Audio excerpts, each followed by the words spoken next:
Now, with Christian Eriksen on the verge of signing for Manchester United, I thought it would be a good time to do a video and explain where I think he may feature.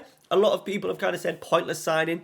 He'll just be a backup for Fernandes. However, I'm hoping that with the introduction of Frankie De Jong, fingers crossed, it's very 50-50 at the moment on Monday the 11th of July. I think they may go with a double pivot, very much like Ten Hag did with the Ajax side. Was it 18-19 when they got through to the semi-final of the Champions League? Frankie De Jong and Lasse Schöne, who was generally in the main part of his career. He came into the latter stages of his career at Ajax, was more of an attacking midfielder, but then was dropped back to a deep-lying playmaker. So I'm going to put a tactic together for you guys. If you're interested in me doing a separate tactic video on this, let me know down in the comments. And yeah, I've put together a 4-2-3-1. We're going to simulate the season. We're going to play Eriksen and Frankie De Jong in against each other and see how they get on. All right, guys, let's get into today's video. Smash a like on today's video as well, muchly appreciated. And if there is any other summer transfer kind of, I'm looking at maybe doing a video on the new front three at Liverpool. Let me know down in the comments if you would like to see that. All right, let's go. Let's go and see what I've put together using a Ten Hag style tactic.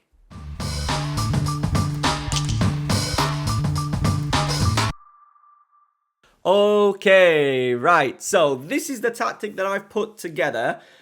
It's kind of using the Ten Hag. I did a video, I'll link it down in the description. I did a Ten Hag video a couple of months ago of how his Ajax team of 2021-22 kind of developed. And this one is more based on the one that they had, I think it was 2018-2019. It could have been the season before when they got through to the semi-finals and they were playing with a false nine. Now, with the introduction of the departure potentially of Ronaldo, I thought, let's play with a false nine. Let's look at maybe doing a Rashford. Martial would suit that a lot better, a role potentially he could do. And in here, we've kind of got the CM on attack, which Fernandes would do, and that is very much like the Donny van de Beek role. And then in here, we're looking at Christian Eriksen, deep lying playmaker on support. Now, I think he can do it, no problem. Lasse Schöne wasn't a defensive midfielder. I said he was an attacking midfielder. And then because we dominated the ball, because Ajax obviously dominated the ball, they wanted two players who would obviously sit, maybe recycle possession, dictate things from deep. Out of the two, of Lasse Schöne and De Jong would get further forward. I'm going to put a little heat map up now of Lasse Schöne alongside Frankie De Jong, just so you can see the difference of the two and a few little roles. Now, there isn't it. You could maybe do a Volante, but I really want De Jong to be the primary sort of like dictator back there. A register, I think, works pretty well for him. So a more aggressive version of the deep line playmaker, suitable for possession-oriented systems that press high up the pitch. Sounds perfect for Frankie De Jong. We want him to work that little half, that left half space a little bit. So that's what we've set up. Let me know your thoughts. How is Eriksen going to do at Manchester United? Is Frankie De Jong going to sign? If not, what would they do? I think if Frankie De Jong doesn't sign, they will either go and sign someone else, or they may literally just put a bit of a ball winner in there. So Ibrahim Singare would be perfect PSV player. If not, they may just have to go for a Fred, which just leaves us really light in there, doesn't it? A Fred, Eriksen, Fernandes. Doesn't sound as good as Fernandes, Eriksen and De Jong, does it? So let me know your thoughts. If we don't get De Jong, what the bloody hell does Ten Hag do? All right, so there is the system. I'm hoping we see a little bit out of Tony Marshall as well. Can definitely do the false nine, no problem. And Woods, he's gone on tour. He looks happy at the moment, so fingers crossed. I think the main thing is I would like him to move on, but because of his wages, I don't think we're going to be able to get him out, so he might as well stay at the club while we're a little bit short in those attacking areas. Let's see how he does over pre-season. I'm going to give him one more try. I'm going to give him one more try as a United fan. Okay, so we're going to simulate the season. Obviously, we'll see how we do. I imagine Liverpool and Man City will run away with it, but if we can get third place, if Man United got third place this season, I would be absolutely buzzing. All right, so we're going to simulate the season.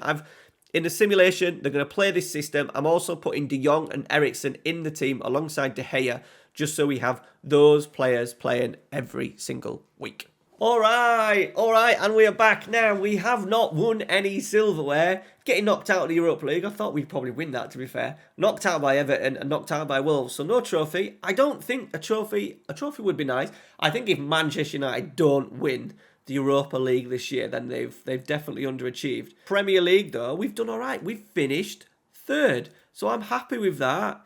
Only as well 5 points off the league. We did lose 8 games. Look at that. 7 of them away from home. And interestingly, 8 of them against teams, you know, Leeds, West Ham, Southampton, City, but Fulham away and Notts Forest at home. So if we just turned 2 of those defeats, Fulham and Notts Forest, into wins, we would have won the bloody league. Now, how did Christian Eriksen do? He isn't in the average ratings, the assists. None of our players, apart from Sancho, who has had a really good season on that right-hand side. I think he will be key for United this season. I think he's going to have a really good season, potentially on this right-hand side. How did Eriksen do? Frankie De Jong. Let's start with Frankie. In the register, 8 assists, 3 goals in all competitions, an average rating of 7.03. I think the game doesn't love a register that much. I'm going to be brutally honest. Let me know your thoughts down in the comments if you've used a register.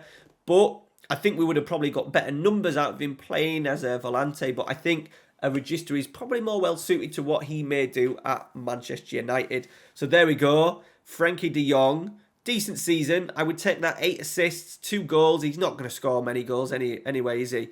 Even if we have a really good season. And then Christian Eriksen, on the other hand, he was playing as a deep line playmaker on support in that defensive midfield. 7.15, 11 assists, 7 goals in all competitions, 3 and 8, 11 goal contributions, in the league with an average rating of 7.16.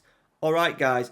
I'm quite happy with that. Now, this tactic is a tactic that I have kind of moved over into my new main save, all about Newell's Old Boys. So go check it out. We've tweaked a couple of little things, including using Segunda Volante. If you would like to see a tactical breakdown of this Manchester United tactic and potentially what they may do for the 2022-23 season under Ten Hag, let me know down in the comments. All right, just a quick one today. Hope you've enjoyed it. I think next week we may do a little video on Liverpool front three, and I've also got a big video coming soon about goalkeepers. Are goalkeepers pointless in FM22? All right, so stay tuned on the channel for that. Make sure you subscribe, like today's video. Ciao. See you later.